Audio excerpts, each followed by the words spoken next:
গেল শনিবার একটি মিউজিক ভিডিওর শুটিংয়ে অংশ নিতে গিয়ে নিহত হন ভারতীয় মডেল সিম্মি চৌধুরী শীতল।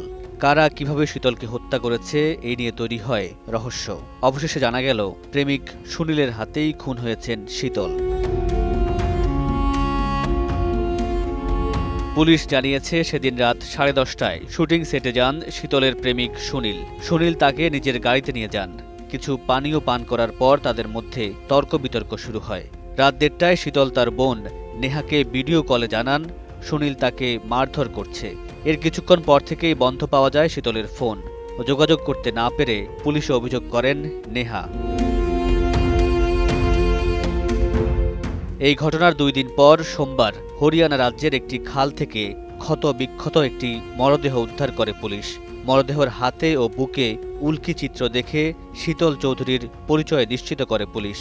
পরে শীতলের বোন নেহার অভিযোগের ভিত্তিতে সুনীলকে গ্রেফতার করা হলে হত্যার কথা স্বীকার করেন তিনি। পুলিশ জানিয়েছে শীতল ও সুনীলের মধ্যে 6 বছরের সম্পর্ক ছিল। গেল শনিবার রাতে তাদের মধ্যে কথা কাটাকাটি হয়, যা এক পর্যায়ে শারীরিক নির্যাতনের রূপ নেয়। শীতলকে বেধড়ক মারধর ও ছুরিকাঘাত করে হত্যার পর মরদেহ গাড়িসহ খালে ফেলে দেন সুনীল।